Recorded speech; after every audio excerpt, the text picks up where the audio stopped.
by focusing on some large-scale issues having to do with food safety, having to do with the scale of production, and we're going to begin with Giulio Minato, who is the first Counselor for Agricultural Affairs at the Delegation of the European Union to the United States. Giulio has been in the U.S. for not very long, but he's delighted to be here, and we are delighted that he is here.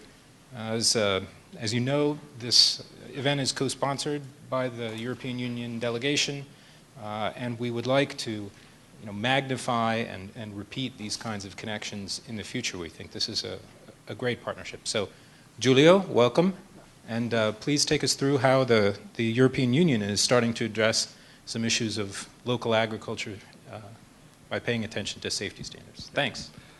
Thank you, Anthony. Thank you for inviting us as a European delegation to this event. I have to say it's really a pleasure to be here to listen to these new subjects. I still remember last year when a colleague next to my office was knocking into my door and said, "Giulio, could I talk to you a moment?" I go, "Why?" "I'm selecting the project for next year, and there is one coming from Notre Dame about food. They want to do something different, strange, etc. So could you have a look as the agriculture counselor? Could you have a look?" I said, "With pleasure." I say, "Why not? It's innovative. It's a new subject. It's an important university. It's in a place, especially this area of the Midwest, that is really developing new ideas about food. Is a trend that we should try to incentivize, and that's why the results. So I'm pretty happy to be part of this symposium today. Part of this symposium, if you don't mind, just 20 seconds for the sponsors that are in the framework of the European Week. So we normally partnership with European institutes like you. Exactly in this week where we celebrate the 9th of May was the famous day where Schuman, for the first time, put forward a sustainable project, political project. That was the idea of the European Union, this idea of better European community at that time, to put really at the center of the European debate something that would have been finally sustainable in the long run in terms of social politics and economics, and on a later stage also from an environmental point of view, in order to really to fulfill entirely the expression of sustainability. And we are really pleased that this project is still alive after 50 years. As a European Union, we were extremely pleased last year of receiving even the Nobel Prize in recognition of all the efforts in terms of stability, peace that we have brought to Europe. And I have to say, of course, please follow the Financial Times of what it is, the objective aspects regarding the economic crisis that we are passing through. But please also follow my words when I tell you that although we are on that crisis, we are facing that crisis with that spirit still of cooperation, of supporting each other, of sharing the burden of this crisis among member states. It's an effort that as a European officials I'm witnessing every day, and it's impressive to see how 27 member states are working together. They will soon be 28. And the effort is still there. They still respect the rules. We are all about the same principle, and we all support each other in the moment of crisis. So it's something that, frankly, has to be underlined when we are abroad. This being said, and it's finished, time for the sponsor, the subject of my presentation is to present how the European Union has addressed, for example, those aspects of the local food, not specifically the urban ones, where we are certainly looking to the experience of more important experts, but in general, how we were able to link this request for quality that was coming from the consumer and making it sustainable for the producer, for the society, for the environment. So that's why I call it a step forward also for certain local food products. But the first step forward is to we provide labeling, something that the consumer can then focus and trust at European level. So there were 3 different labeling. The one is protected designation of origins. The second one, protected geographical indication. Then I will say the difference. And the third one, the traditional specialties that are guaranteed. A fourth one, in terms of quality, is certainly the organic, but organic will merit a complete different presentation. What it is in common of this 3 labeling is the origin, the link with the territory, the link with the geography, the link with the tradition, the savoir-faire that the population has traditionally have in making agriculture products, especially at local level, non-industrial one. So, what's the principle as we are in the university? First, to having a specific geographical area. So we were listening before about the Michigan potato, the Idaho potatoes, the Indiana poultry that was. So the geographical area, a specific delimitation geographical areas linked to the specific products. What we are talking about, the potatoes of Michigan, the potato of Idaho, not the cheese, not the grapefruit, not that specific one. And so how to create the link between these two specific aspects is creating the protected geographical indication or the protected designation of origins. So we need such link in order that the product that is grown there is grown that way because of that specific tradition in producing that, because of that specific soil, climate, and a way on doing that. Here are the specific definitions. So they have in common the types of products. Mostly are geographical names. You may have in your knowledge terms like prosciutto di Parma if you have been to Italy, Roquefort, queso manchego from Spain.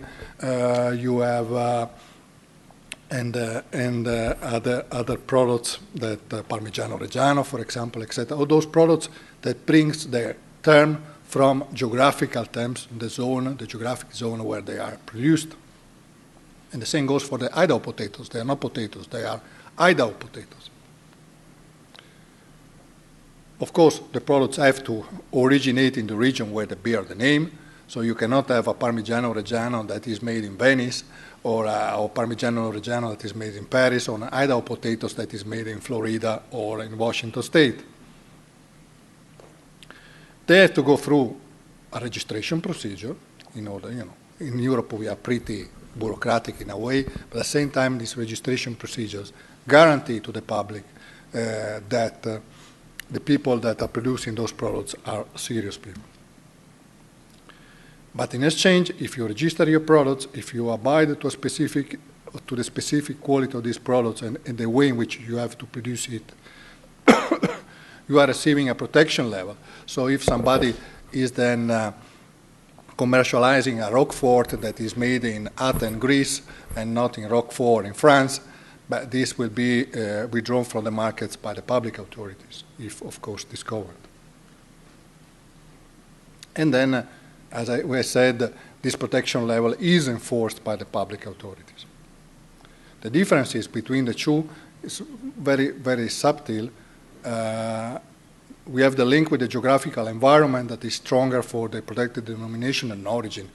In the case, for example, all the wines are protected denomination and origins because the quality of wines has a strong link with the territory, to the soil. Soil, in particular, makes a substantial difference from wine to wine. The reputation is essentially for the protected geographical indication. Again, as you said, for example, for the PDO is the typical case for the Napa Valley wine. So when Napa Valley has specific soil, specific wine. In the case of, for example, geographical indication is, for example, for Idaho potatoes. So it's the reputation that you attach also to that specific potatoes coming from that specific state. And then the number of production steps that to be realized in the region. One is enough for the protected geographical indications. We are essentially talking about processed products like cheese or meat products. what's an important point of this linking these products with the origin? First of all, is the name. The name should be a traditional one. No new names can be created for the registration purpose, so we should not create new products out of fantasy. These products should come from the territory, from the tradition. So no fancy name. Of course, you can have fancy name, but in that case, you follow the classic path of all other products that you register your trademark and you go with your name. But if you want to have a collective name, protected, etc., should be a traditional one. It's a product description because we need to establish product specificity. So if we guarantee to the consumer that that product is the original one, in order to be the original one, need to be produced in a certain way and always in a certain way. So there are, and this obliges also the producer to a certain discipline. So, in the sense of respect of the products and the way in which you do the products. Because there are situations where your products you discover, you need bigger numbers, and at a certain moment you put aside sometimes the quality in order to fulfill the quantity that you have, or you find way to bypass, keeping always the same kind of taste, but bypassing certain ways of producing it, because the numbers need to do in that way. And then the geographical areas need to be defined. Sometimes it's not the same to have the climate can be different if you are on one side or the other of the river. If you are on one side or the other, the soil can be different. If you are on one side or the other of a mountain, etc., it's not the same. You need this unique taste, etc., that comes from the soil, comes from the origin, has to be clearly defined. As it has to be defined the production method, how you do that product. You cannot change all the time. You cannot move from again, if you start having a certain success, you want to industrialize it, you can. But at that point, you are losing that traditionality of way of certain products that, like the famous, again, example of the Roquefort cheese, has a specific taste also because it comes from, I don't know what we say in English, the cave. That is a way to keep the products maturing in a natural way under the soil. You can do it in a big frigo cell somewhere, anywhere in the world, but it's not the same. It's not the same. And then, of course, the link of the production methods with geographical areas are extremely important. We have also another example that is perhaps more, sometimes more even American, because you have those traditions that come through, but sometimes are not specifically linked to a geographical area. May be linked, for example, to certain kind of immigration that can be spread all around the north of America, for example. But these traditions need to be tradition, so need to be products that this name has been used, has to be proof that has been used at least for 30 years. I don't know, an Amish products, whatever. But needs to be shown as produced in the past. And produced using traditional raw materials or traditional composition or traditional mode of production. An Amish way of doing something, for example, or a traditional German way of doing something that has been then transposed here in the United States. So the speciality, what does it mean speciality? It means a product characteristics that distinguishes it clearly from other similar products of the same category. What we have protected as a traditional specialties is for example, the pizza from Napoli, pizza margherita from Napoli. Of course, I think there are millions of tons of pizza margherita produced everywhere in the world, but there is only one produced in a certain way that can be called pizza margherita napoletana. It can be produced everywhere. Also, it is produced also in DC, in Chevy Chase, close to me. But they can bear that title of traditional specialties because they are producing that in the traditional method. So this is not something that is linked to the territory, to the area, etc.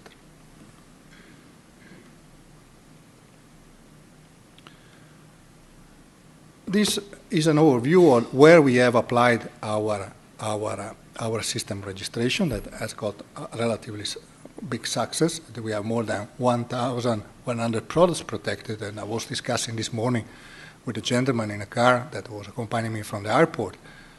Even in Nordic countries with perhaps less attachment to foods than the southern one in Europe, there are produced protected specialties. In UK, for example, we have even 28 more than most of other countries. So you have specialties everywhere.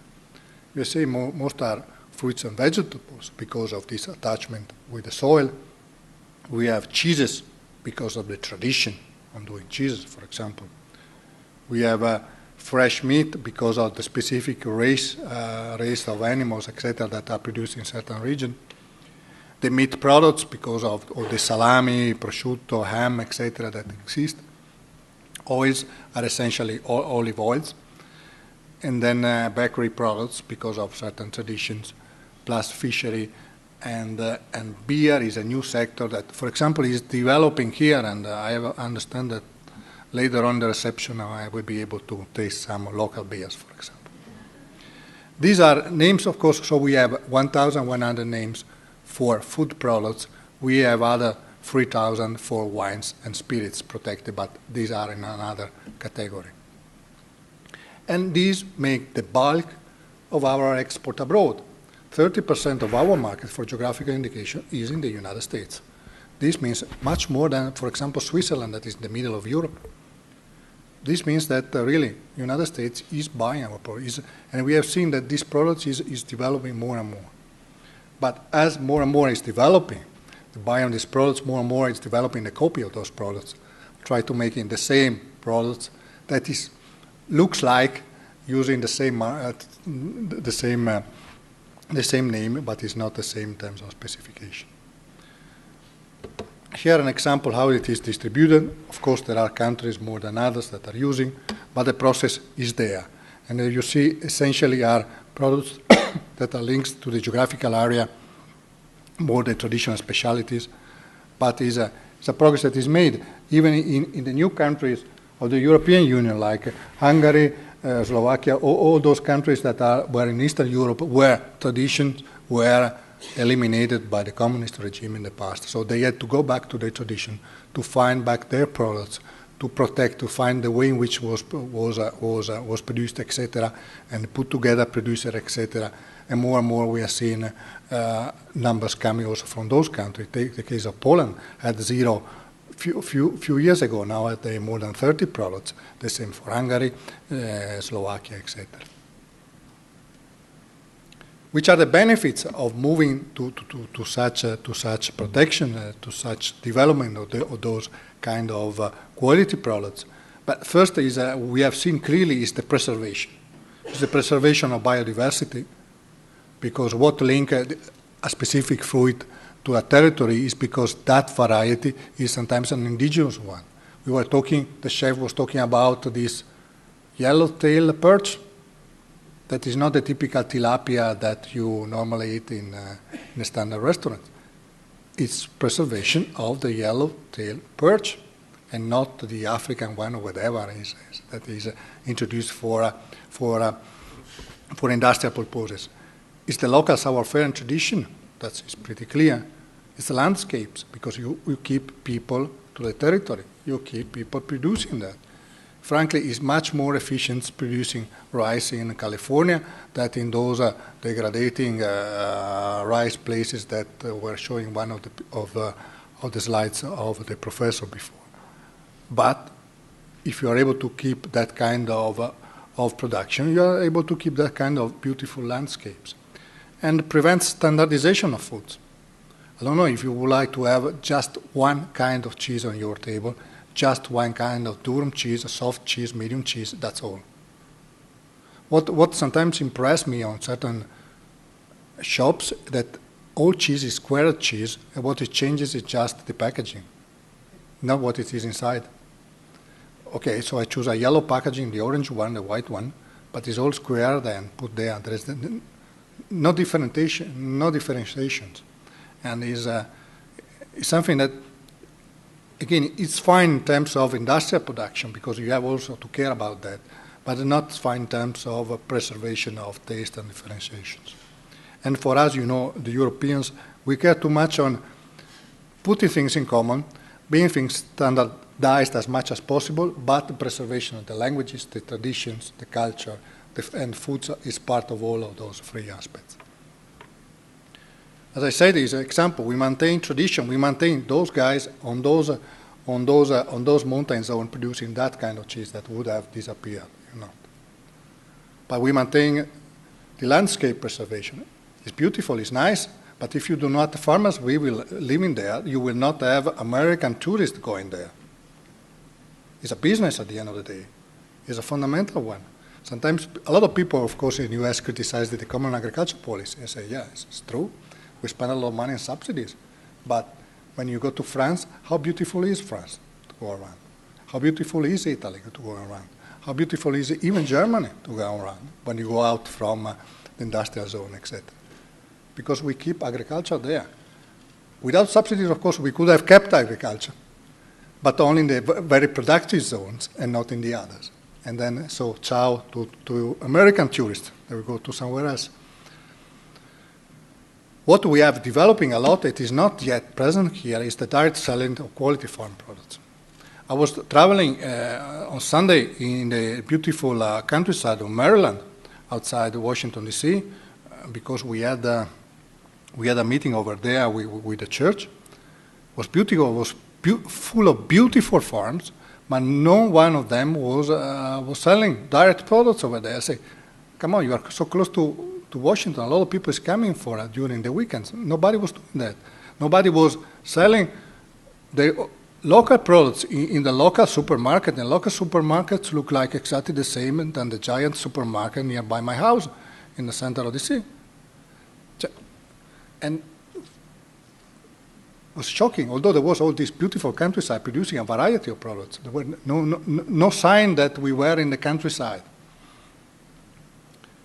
We are promoting farm tourism.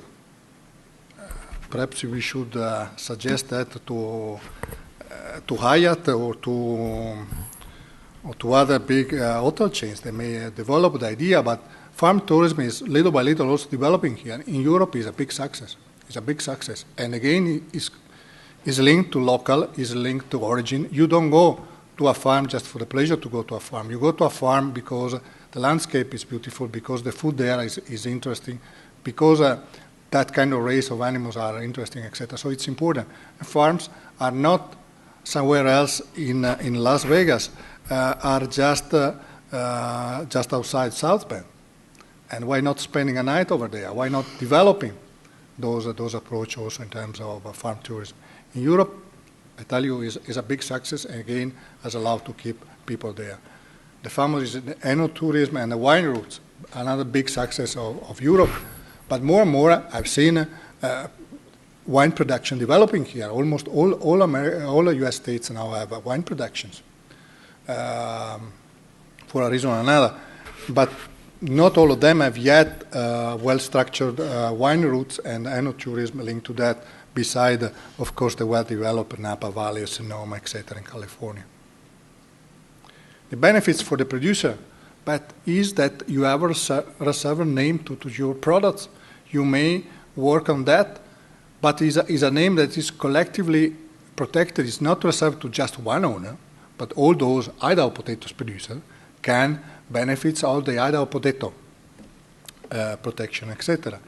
And then the differentiation on the markets, because local, I will say, you cannot stand up in terms of quantity, but you can work on products. And just to finish, an example again for the producer, and is the example that we had is very small village, but once they start protecting their names, they develop that. What it is interesting is the change of price that they had, the change in terms of producers, in terms of settling new young farmers, because this is an alternative for young farmers. Who has the money to buy a 2,000 hectares farm now?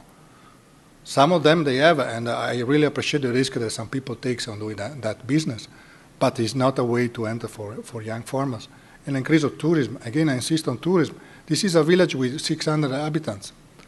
A lot of the small village around the countryside also here. But they have 600,000 visitors per year, thanks to developing a specific products in their region. The same for the olive oil. Olive oil is a European business, but you can produce for commodity or you can produce for a protected denomination. And you see the difference in terms of price is substantial, the bonus that you get. And voilà. This is what I've already said. More information on the phone. Thank you.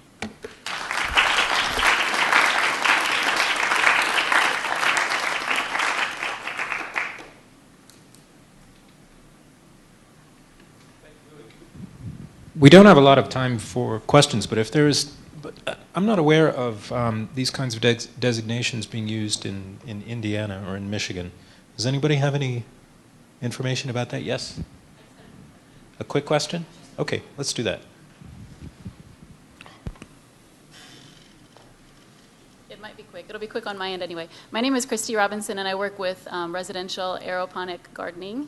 Vertical gardening. And so I guess my question is, in terms of nutrition, if you could talk a little bit about genetically modified organisms and the differences. I know that's a huge conversation, but a little bit about that. And also, when we do import certain products, we, like you were saying, we cannot have the same ingredients.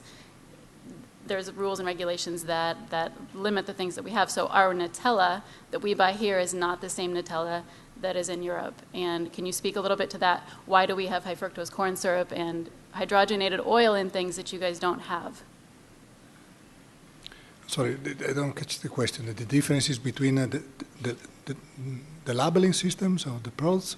The products themselves, how can they be labeled as Nutella, for instance, but have at the same time different ingredients? The fundamental principle, the difference on terms of labeling that we have is that we prime the principle of the right to know of the consumer. So the consumer has the right to know what there is inside that product, and you have to be specific on what you have. That's the case, for example, normally, while here normally you tend to label what may be dangerous for you in that product that may contain eggs, because so if you are allergic to eggs, or may contain certain fats that have been proved that can be dangerous for the health, etc. While on the other context in Europe, you have to list all the ingredients, including if they are genetically modified or not. Then the choice is for the consumer to buy whatever he wants to buy, but we prime the aspects of the right to know of the consumer. That is part of the debate that now is going also here in the US in terms of labeling or not genetically modified products. Is has the consumer the right to know or not that the product is containing GMOs production or not? We could almost devote another conference to that topic itself. Yeah. Next we have Sean. Thank you, Giulio. You're welcome.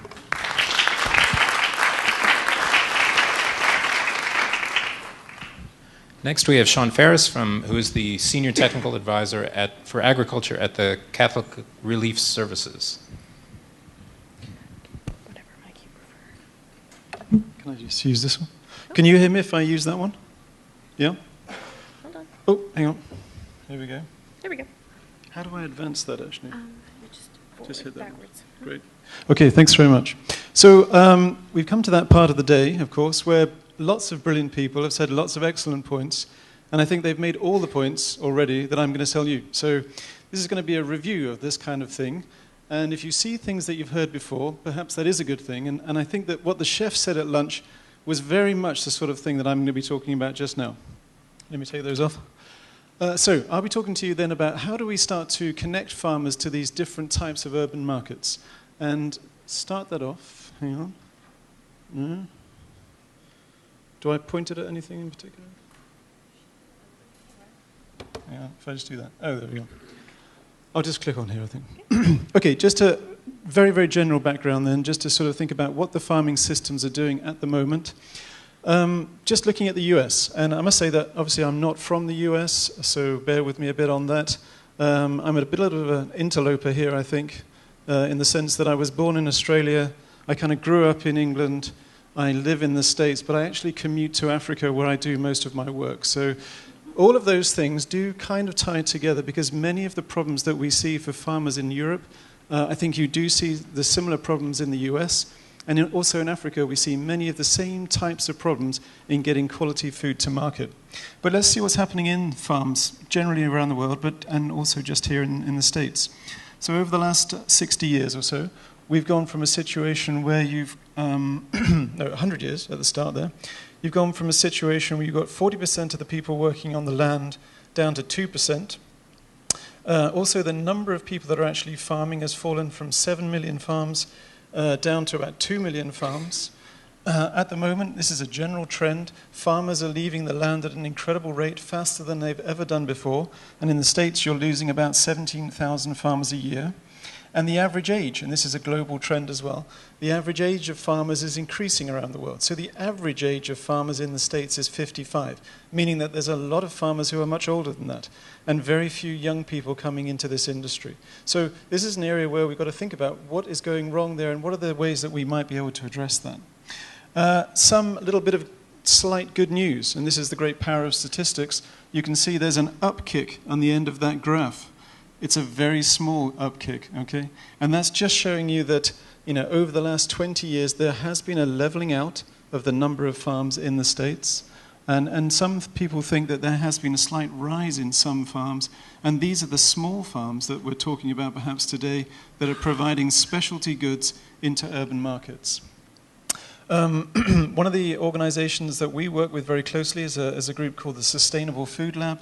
And they're an organization that brings together corporate America in terms of the food industry, the agricultural industry, but they also bring it together with all the people looking at more sustainable ways of producing food and retailing food.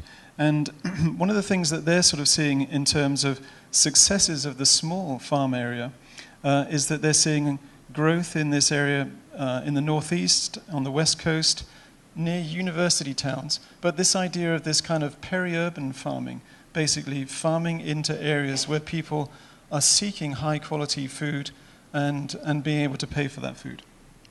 So this is not, in many ways, a great story for the Midwest. And maybe we can talk about that a bit later. But many of these specialty ideas in the States are happening on the coasts. So just thinking about, why are some of these small farms increasing? And just to cut that down into some areas, but certainly on the demand side, a lot of consumers now are wanting to know much more about the food that they actually eat. I think there is a general movement of people that want to reconnect with the land. And I think post-World War II, there has been a huge disconnection between the rural communities and the urban communities. And certainly this idea of food chains. As they've got more complicated, more distant, people really have lost that connection, and a lot of people are seeking that back again. I think, as the chefs have said to us today, restaurants are also one of the key drivers in bringing back specialty foods and high-quality foods. And I think the link between this idea of farm fresh, seasonality, a lot of that is driven by sort of fairly famous chefs in particular areas. And that's also being driven by the media, again, around this idea of people who are, the foodies of the world, and they're the people that are seeing where the opportunities are, and that's encouraging a lot of other people to come into that space. I think on the supply side, you've got a situation where we've got a lot of new technologies that are now coming in, and that's allowing smaller farms to be very efficient in the way that they produce specialized goods. And I think, if you think about the last 30 or 40 years, a lot of the progress that we've seen in agriculture, necessary progress in many ways, has been in this idea of scale, the ability to produce huge amounts of food at very low cost to be able to supply the urban communities who are looking for cheap food. But that has changed recently, I think, and a lot more research now has gone into how can we make small plots of land much more efficient so that they can compete with the larger scale farmers, but not on the same goods, if you like. The other things that you're seeing on the supply side, these movements, clearly organics, local, the idea of vegetarianism, veganism, and also this idea of food miles. A lot of people are looking at this area of climate change and actually tracking the number of miles that their food is traveling, and then in their own mind putting a sort of a tax on that and saying we will only buy food that comes with, that only has a certain climatic effect or a carbon cost. I think the other things that are interesting to look at then is the policy areas around this, and as the Mayor said today, there's lots of things that the policy groups can do in order to promote the growth of small-scale farms. As I said, I think one of the drivers that's important is R&D, and now you can get funding to look at those sorts of things. Public procurement is a huge area. I'll come back to that with a couple of case studies, but this idea that what the public procurement people do can drive a lot of different markets.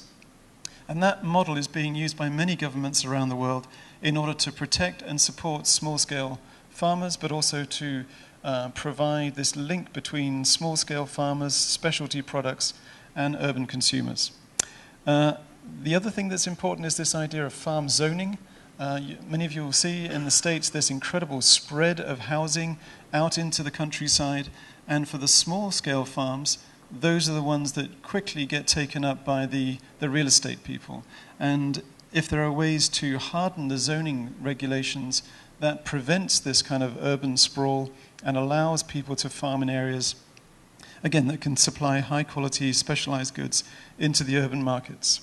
And I think the other thing that we're seeing at the moment is this idea of the farmers' markets and all of the infrastructure that you need in order to stimulate that type of thing. They don't just happen overnight. There's a lot of public planning to make that happen. And if you have progressive people making those decisions in your area, that can obviously promote those markets more effectively.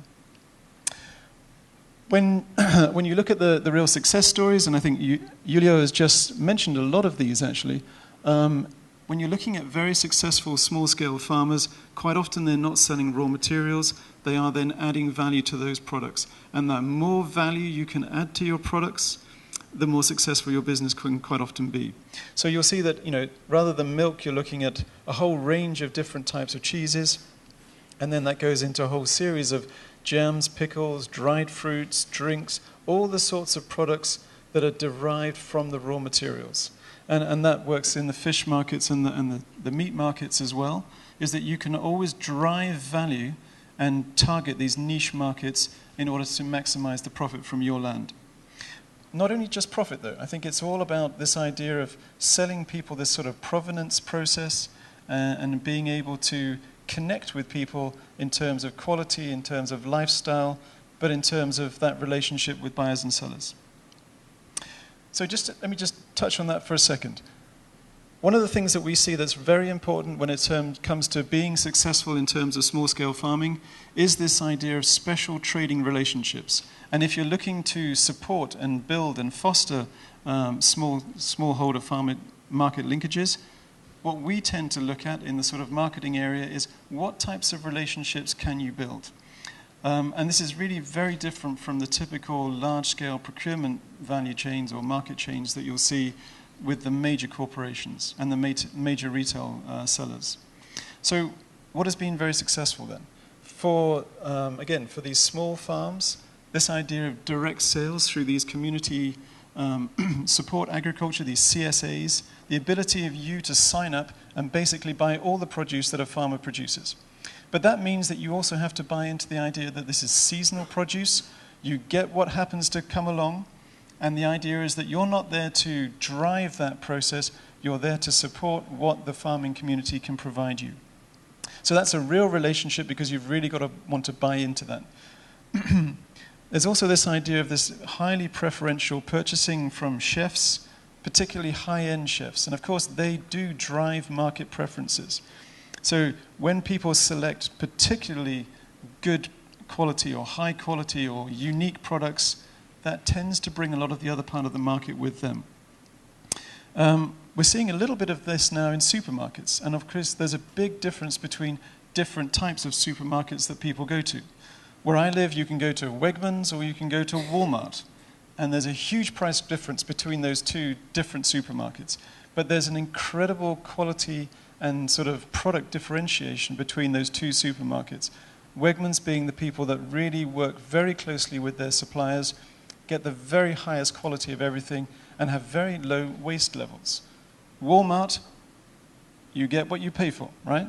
But they do serve a very necessary purpose, but they're not looking for quality or, they're looking for scale and price differentiation. The same thing as the chef was talking about today, in terms of food services, we're seeing more specialty food services now also buying from small-scale farmers. And this is also coming into schools now. And I'm just going to give you one case study at the end of this talk, just showing you how that type of process, when people make good decisions in this area, if we want to promote small farmers, can actually bring a lot more of that market share to that sector.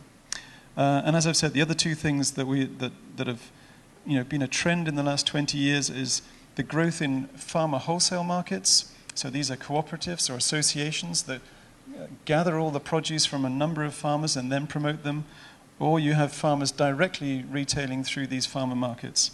And then the final thing really is the internet, and that is another direct sales process where if you're interested in particular products, that is a way that you can target consumers directly. So here's a bit of a weird diagram. Don't worry if you don't understand that, but it's a sort of a typical supply chain. Actually, I can't. Oh, is that it? So here we go. The typical thing in a supply chain. You've got your producers. It's aggregated somehow. There's value addition. You have your different types of marketing channels, and then you get to your types of buyers. In the work that I do, where we're trying to find different ways of linking farmers to markets, we take all of the value chains to pieces, and we look at where there are opportunities to improve these different areas, and who are the types of partners that you need to have in place in order to optimize and maximize each of the areas within the value chains.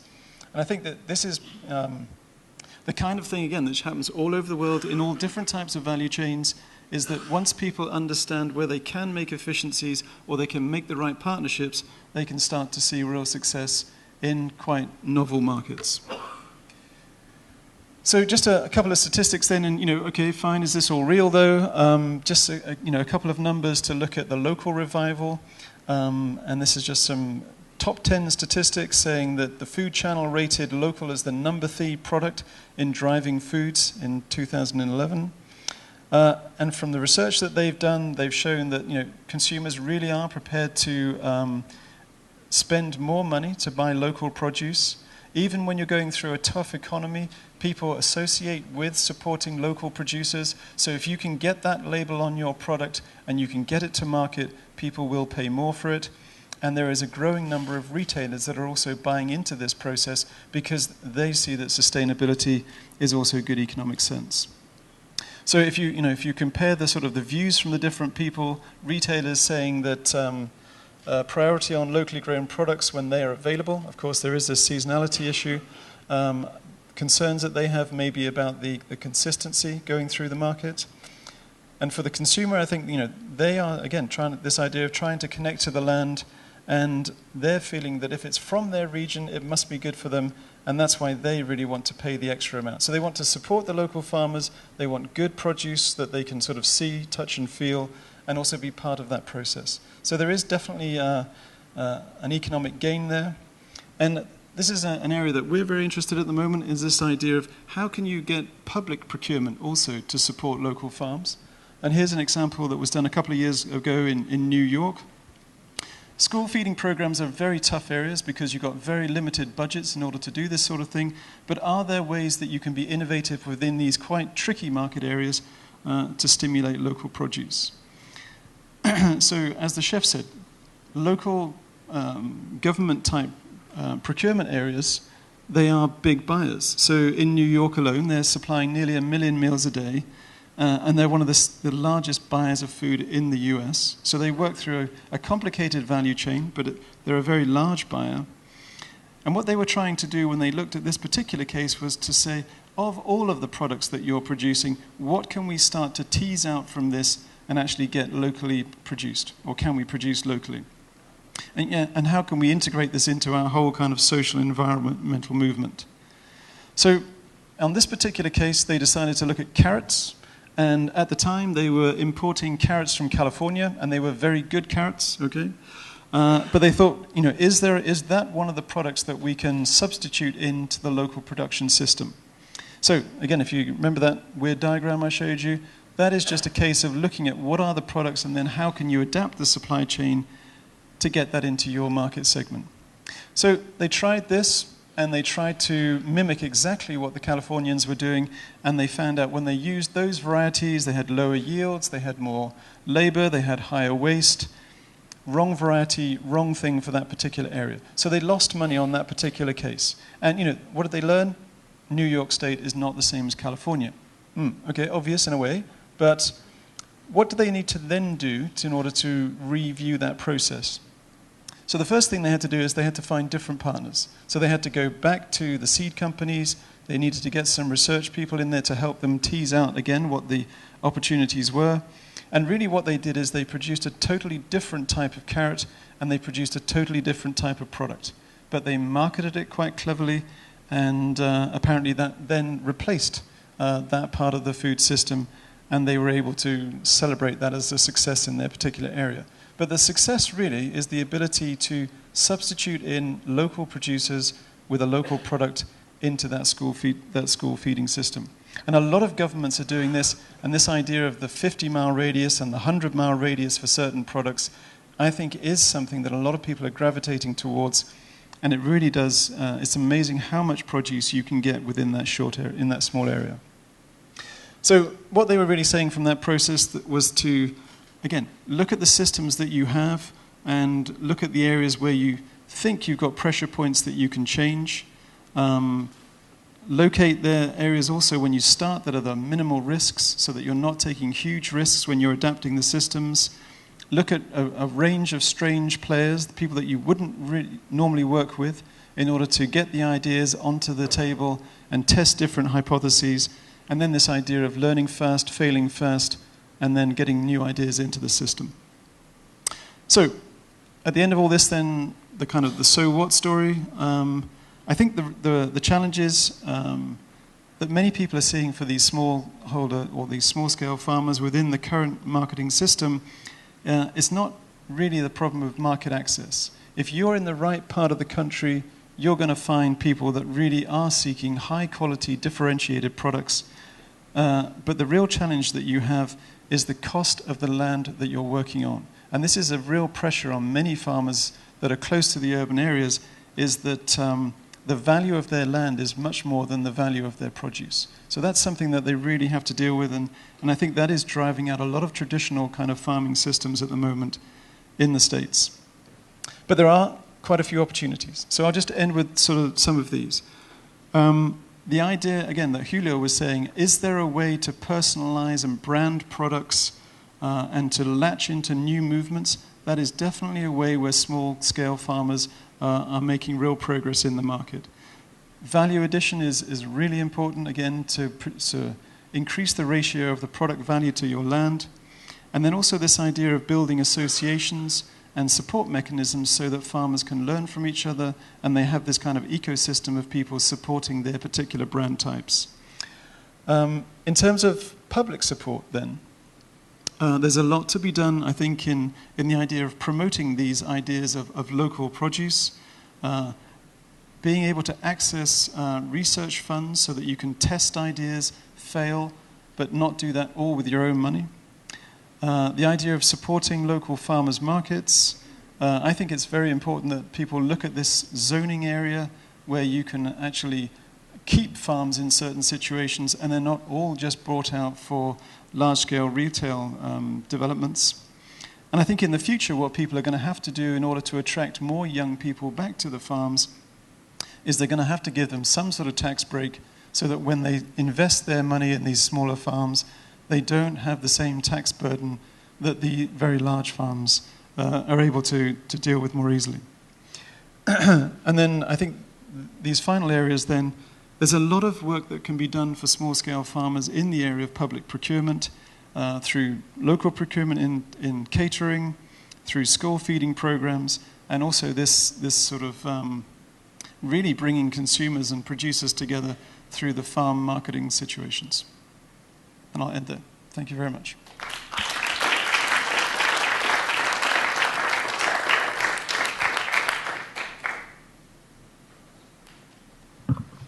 Hi Hi there, I'm Deborah Javelin. I'm from the Department of Political Science. I wonder if you could talk a little bit more about the challenges to local farming from things like toxicity. So the last the last speaker was up and she asked a question about GMOs, and a lot of us are concerned about things like fracking or just routine sort of chemical spills or who knows what that's getting into our food supply. And so I'm thinking about, if you want to be a local farmer in southwestern Pennsylvania, you've got a lot of, problems to deal with. Or my understanding is even organic farmers in upstate New York are just petrified at what might happen despite all their best efforts at bringing efforts like this. So where does your story fit in with this almost bigger picture thing that we are butchering our land? Well, I think you're right. It's a much smaller story in the big story of what's happening to big agriculture. And one of the problems, of course, with this whole process that we're dealing with is we are having to go through a process of feeding 7 billion now to 9 billion in 30, 40 years. So there is huge pressure to increase production, almost double production in the next 30 years. So that is driving a lot of very large-scale agriculture to really push the limits of things that they can do. And I think the GMO story is all about that kind of thing. How can you redesign crops so that you can absolutely maximize production from them and then, do large-scale processing to provide cities effectively with low-cost food. So that is a kind of reality that we have to deal with.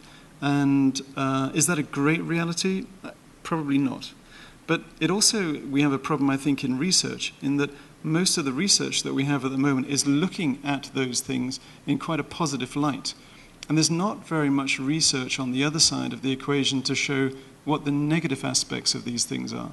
And I think that to answer your question is, you can't really do very much about those things unless you have hard numbers to back up your position. So I think there are many people that are worried about new trends in agriculture, but unless the research system, if you like, steps up and does some quite controversial research and really starts to look at the costs and the benefits, it's a difficult case to argue. And that is not a very positive answer, I realize, but...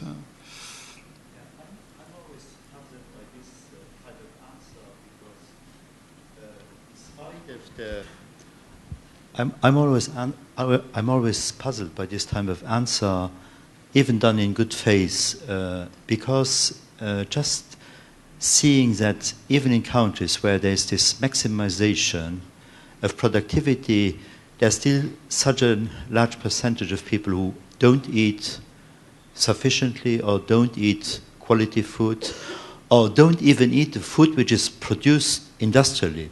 And also countries, developing countries, kind of are more and more, we are drawing more and more food from developing countries because some of these techniques are employed actually in developing countries where they kind of destroy and erode larger part of natural land or agricultural land and in some way take away long-term possibilities for a real agricultural revival which can feed the people over there. So I'm always kind of, a little bit skeptical about all the statistics and also this idea that there's a monumental crisis and that the only thing which can solve the monumental crisis is a monumental solution, and all the monumental solutions have failed so far because they haven't really resolved the problem, how can we feed this world population? And we still don't do it.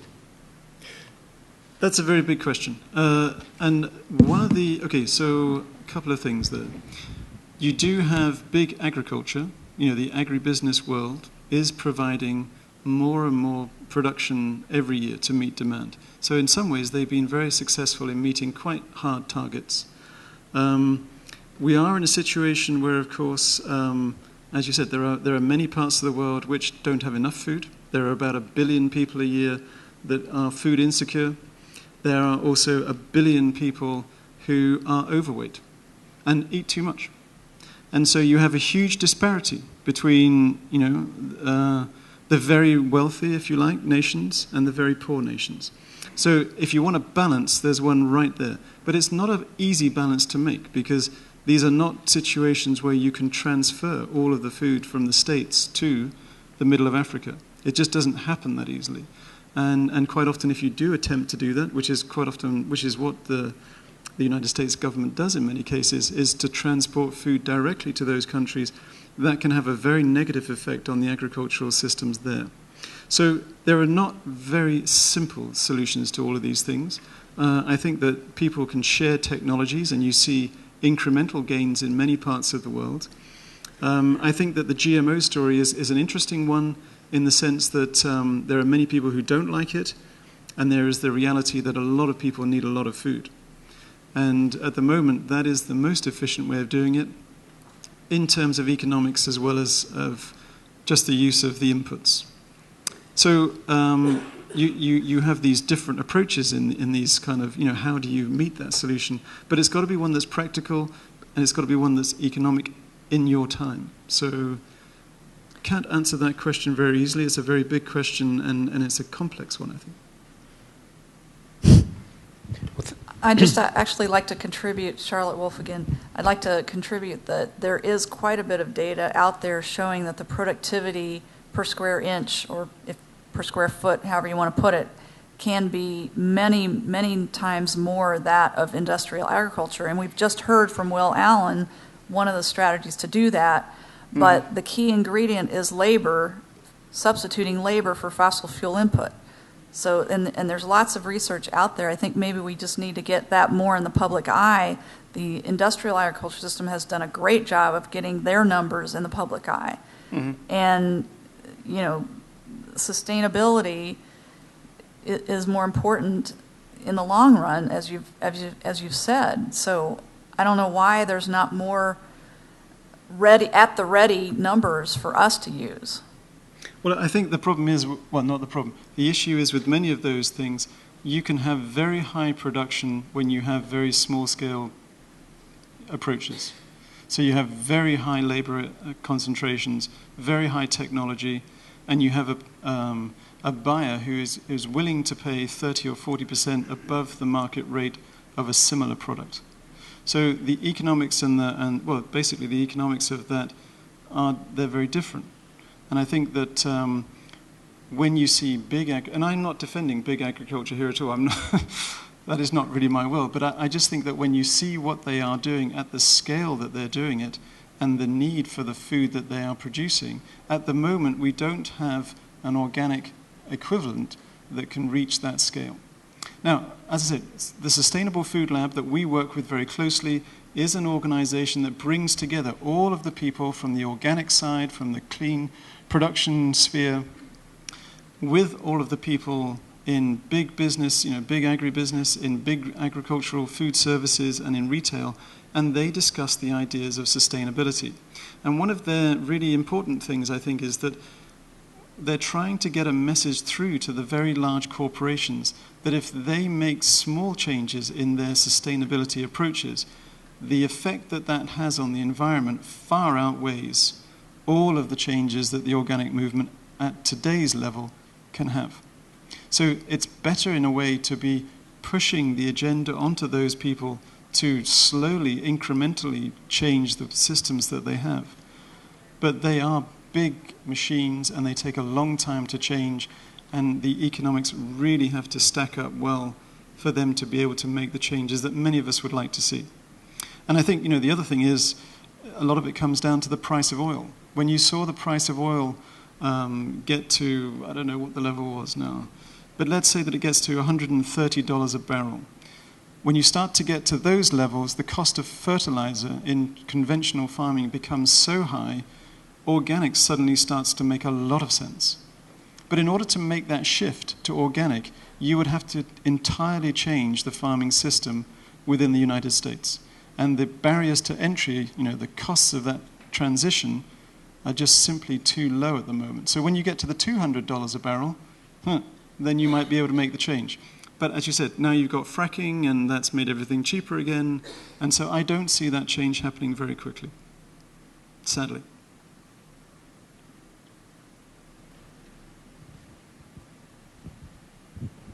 Thank you, Sean. This is pushing very naturally.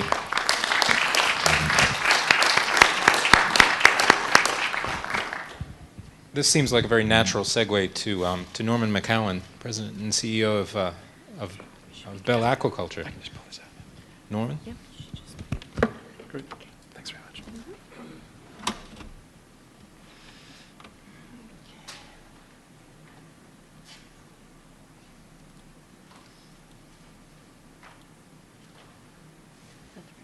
Yeah. Okay.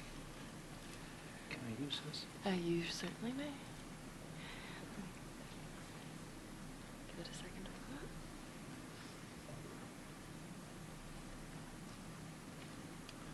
So the information that was just shared is something we're going to be talking about in a little bit, in a little bit different light. When I think about there's been a lot of great conversation here today, a lot of great thoughts. One of the things that the perception I see with Big Ag is that when you look at GMO, they can produce or outproduce what non-GMO can, or conventional farming can outproduce what non-conventional farming can. And that plays an impact on what I'm getting ready to talk about, because our feed is a soy-based feed. Aquaculture, when you look at aquaculture over the last 30 years or so, over 50% of our seafood now comes from aquaculture. We're working with a non-GMO soybean as our source of protein that is tracking almost as well, just under about 2 bushels per acre, as a GMO variety. And it has a better attribute for the fish to actually grow on. So there's a lot of conversation, I think, but how are we going to feed the mass populations is a very hot topic in many circles right now, and seafood is obviously one of those things that this morning most everything's been around produce, but I'm going to talk a little bit about seafood, how you can scale up an operation organically from the bottom up. So when you hear about fish farming, there's many different types of fish farms, and ours is a land-based fish farm. It is closed containment. It is all indoors. It is vertically integrated. We have a vision, and our vision is about land and water conservation. If you look at the world's water resources, only 2% of the water in the world is fresh, and we have to conserve that. And how do we do that, or how do we use that and maximize the growth off of that? And community and economic development.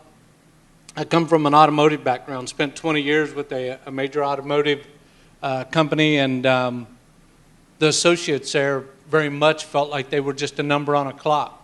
And then when I go to a fish farm and we develop this farm, and now there's 76 of us working on this farm, it's almost like having a brother and sister. They can fight among themselves, but you bring somebody from the outside to fight, then they're on the same team. And that's the sense I get from a lot of farms, or our farm is, our 76 employees, they may bicker among themselves, but don't let anybody come and attack them. There's a sense of ownership to that farm mentality, whether it's produce, whether it's fish. There's a very sense of ownership to that. So we are passionate about protecting the water resources, knowing that there's only 2% of the world's water is fresh. How do we maximize growing seafood with very little fresh water? When you look at some of the technology that we started in aquaculture back in 2005, at Bell Aquaculture, we raise mainly just yellow perch, and we also do some bluegill work as well.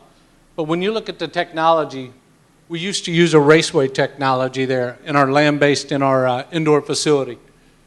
When we went to and worked with the water, the Conservation Fund there at Shepherdstown, West Virginia, we implemented a Cornell dual drain design. And with that design, was able to go to a round tank, and we had about 20 times the reduction in water use. The next step for our farm is a zero discharge farm. We have now put in place 2 more additional processes that will take those nutrients up, and we can reintroduce that water right back through a cleaning system. And part of that requires produce or plants, which is called aquaponics. So when you look at Bell, this is our vision. Right here, we just finished up row 3. Earlier, Don talked about 38 acres here. But when you look at our grow buildings, these are hatchery buildings, but when you look at our 2 grow buildings, those 2 grow buildings are only about 6 acres. And we can produce as many fish in those 6 acres as all of Lake Erie can commercially harvest. We do it with no antibiotics. We do it with no hormones. We do that through an all-natural process. It doesn't take any input, chemical input, to make that happen. We are part of a team, the aquaculture working group, that is pushing for organic seafood requirements, because we're competing with the Canadian standards now as well as the European standards. Just yesterday, when I was having dinner with the gentleman here at the conference, we had the Board of Fisheries from Ireland at our facility looking at our technology there. So 91% of our seafood here in America is imported. Right now, most of that being salmon, shrimp, trout, catfish, and tilapia. We have a huge opportunity here in America. We have the manufacturing. We have the scientists. We have the research and development. We have the capability to be able to produce our own seafood. If you look at the new graph just come out by the USDA, we're approaching $11 billion trade deficit in seafood. When you look at natural resources, we're number 2 now.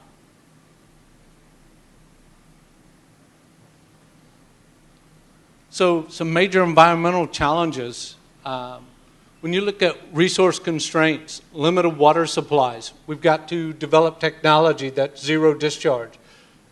Limited marine fish meal and oil supplies. Most of us have heard we cannot keep overfishing the oceans. We can't harvest fish meal at a rate and use more fish meal that it takes to grow a pound of farm product, which we call a fish in, fish out ratio. Water pollution and impacts on watersheds. We work very closely with Ball State University there in Muncie, Indiana. Dr. Tom Lowry, he's the head of the Environmental Fisheries Department, done a water study on Lake Michigan. 16 miles out, he pulls a water sample. He found 2 things. And to my surprise, it was not the 2 things that I was thinking. He found birth control and he found ibuprofen. So that shows you a little bit of the dynamics of what's going on in some of the water and why we are not continuing to be able to harvest the amounts of fish we are, whether it's in the ocean or freshwater. Separation of farm fish from wild fish. When you look at closed containment or land-based, we can separate those. We don't have transmission of pathogens into and out of the farm. When we got domesticated stocks escaping and interacting with wild populations, we don't have that on a land-based farm. Our land-based farms are all indoors, closed containment, have no effect on the wild populations of fish. We need clean water and uncontaminated fish oil and fish meal. However, these resources are limited and are often overexploited. Fortunately, modern aquaculture has evolved rapidly over the last 2 to 3 decades. And we now have proven technologies that can eliminate these problems or these hurdles. Containment is necessary in sustainable aquaculture.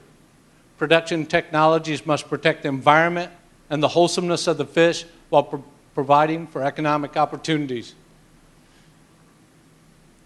So when you look at containment is necessary for sustainable aquaculture, land-based closed containment systems, they enhance separation of farmed and wild, prevent escapees, disease, and interaction between wild and farm fish. Experience has taught, sometimes painfully, that we must prevent transmission of pathogens into and out of the farm. When you look at what's going on with the net pen farm operations and the INS and some of the diseases that's been put into the wild populations, you see some decimation going on there through that. Science has also indicated that to protect the wild population, we must prevent domesticated stocks from escaping and interacting with wild population. And closed containment systems can be developed anywhere, and we no longer need to be at the coast. Whether it's downtown Detroit, whether it's downtown South Bend, when you look at an old industrial abandoned building, you can use that building, and you can grow seafood in that and produce in that through aquaponics. Closed containment systems can be adapted with technology that is vertically integrated to the point of zero discharge. So some of the things that we do is we reclaim the nutrients. Some of those nutrients in the form of aquaponics. These aquaponic systems, we're actually in the first stage of development of that. That is a closed containment system. That has no fresh water added daily. Only evaporation is the only water needed. We're now monitoring the element uptakes out of the water into the produce to see what that is. And there's some very good varieties of plants that do very well, whether it's lettuce, bok choy, pak choy, basil, cucumbers. So there's some very good products that can be grown. From seed to harvest, lettuce, 3 weeks. It's twice as fast you can do it in the dirt.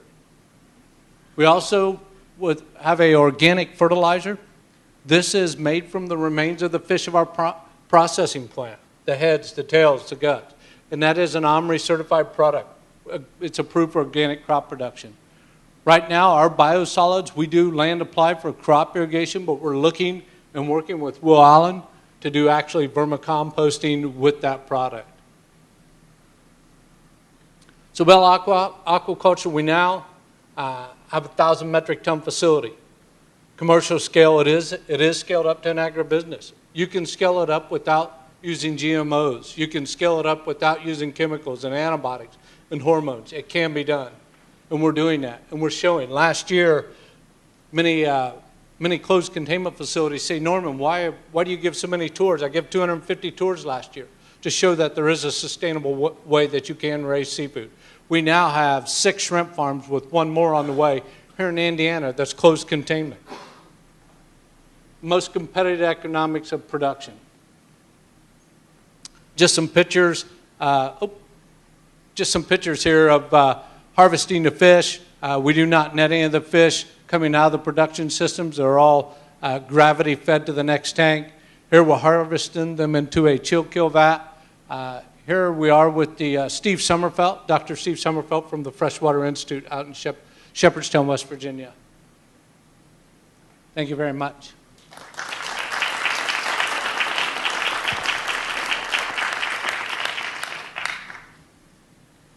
Any questions? Yeah, I like the fish and it was delicious. And I like the fish and it's delicious. And it is always a kind of embarrassing question I like to ask, but I've seen also the way the fish before have been artificially, I mean, they have this insemination and so on. And I'm wondering about, are you ever confronted with the question of the sufferings of these fishes? Because if you, let's say, there's a lot of discussion for that for chicken farms or for pig farms where they specifically would address issues of how, even in organic situation, what happens to the animals and how, what is the kind of pain which can be kind of caused by this type is. So we are asked a question about stock and density in our facilities, just much like closed containment. But with the species that we raise, yellow perch, for example, it's a schooling fish. I don't know if any of you have fished Lake Michigan or any of the Great Lakes for yellow perch. When you drop a line in there and you find one, you usually find more. These fish like to run at a very dense or schooling fish. If you put just several fish in a tank, it stresses them out and it kills them. Also, it's a lot to do with the lighting situation, which you have those fish in as well. But we sell actually our fertilizer into Whole Foods, and we do apply by the standards of Monterey Bay Aquarium assessment We are a certified green product. We also work with the Global Aquaculture Alliance on a BAP certification. The Marine Stewardship Council that Don talked about earlier at lunch, that is not, the standards are not developed for land-based aquaculture. But we also work with a lot of the NGOs, whether it be Tides Canada, David Suzuki Foundation, to actually raise these fish in a sustainable manner. I had 2 separate questions. The first one relates to that one, actually. I'm wondering, how do you ensure that the fish, this is exciting that you don't need to use antibiotics. You can put animals in and raise them without antibiotics, but then I'm curious, the rationale that we always hear for industrial agriculture for pigs and cows and whatever is you need to give them the antibiotics because you're keeping them in such close proximity. So I'd be curious, what's your secret? And then the second question is, how do consumers understand that your product is better. So I'm one of these people, you know, I know the Monterey, whatever it is in California, they've got that list of fish, and is it farm raised, and is it from here, there, the other, and it's so overwhelming, even for people who care about what they're eating, that sometimes it's just, okay, I'll just avoid the fish because I can't, you know, the effort that needs to go into figuring out what I'm eating is so great. Do you have any,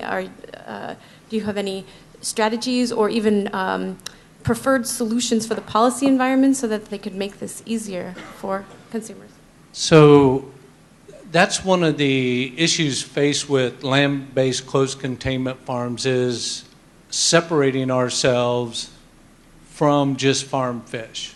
There's many different types of farm fish, many different types of certifications, and how does the consumer know what's best to eat? So we are actually in the process of doing a couple things. One is producing a RAS, or Land-Based Food Fish Producers Group. If we don't tell our story, somebody else will, and they may not tell the honest truth. The other thing is trying to work together within the industry, aquaculture industry. There are many different standards of certification. I actually have slides in other presentations where there's about 15 different certifications for aquaculture products, and trying to bring a commonality between those standards. But when you look at land-based closed containments, we work with about everyone in North America and Canada. There's only about 30 of us. So it's a very small group that's trying to preach a very large message with this. As far as interaction with our fish from the wild, there's, when you look at any closed containment system, indoors, vertically integrated, where you have your own brood stock, your own egg production, your own fingerling production, your own grow-out buildings, none of those species then can get into the wild or have access to that waterways to make it out into the rivers, lakes, and streams, wherever you may be. You know, we have, when you look at companies like Trout Lodge, it no longer takes salt water to produce salmon. You can do that in freshwater. You can do that anywhere downtown or on any farm. And it doesn't take a lot of land to do that. It doesn't take a lot of water. That's been the myth so long perpetuated by the net pen operators of large fish farms is, well, you can't do it on closed containment. It takes too much fresh water. The technology, especially within the last 5 years, has changed that dynamically to be able to do that.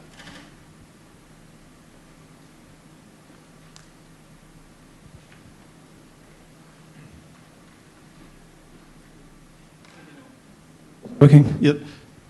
Very impressive.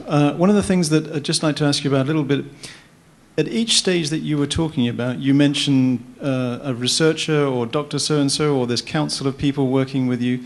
Can you just give us a little bit of your sort of thoughts on how those types of collaborations have improved your business? And maybe tell us a little bit, I mean, are you investing in that research, or is that a sort of a public-private engagement? Right. That's a great question. So we do partner with a lot of universities. Just yesterday, I was sitting with Ohio State University. The day before that, I was with the USDA, where we're sponsoring a project. But there are many collaborations with Bella Aquaculture from universities, and we actually put funds in to do research projects. So whether it's University of Wisconsin, Milwaukee, the Freshwater Institute, whether it is the Conservation Fund we work with, there's a collaborative effort to continually press the edge on new technology to raise fish in a sustainable manner that has zero discharge and no impact to our wild stocks. But it takes a very large collaborating effort. And it's something that we don't just stop within the boundaries of America. You know, like I said, the Board of Fisheries from Ireland was there yesterday. We've been working with Ireland. I was there last year and continue to develop relationships with them so we can share one another's experiences and how we do it better. You know, when we look at the population growth over the next 30 years, the source of protein, whether we like it or not, is going to be seafood. And the reason why is the food conversion ratio. FCR, I don't know how many of you are familiar with FCR, but when you take, for example, a cow, it takes 4.5, 5 pounds of food to make a pound of product. Fish, it's a 1-to-1. You put a 1 in, you get a 1 out. When you get a nutritionally profiled feed, it will be a 1-to-1. And they do that all the time with trout. It converts feed better than chickens, turkeys, any other livestock. and they're depending on the protein deficit in the future to come from seafood.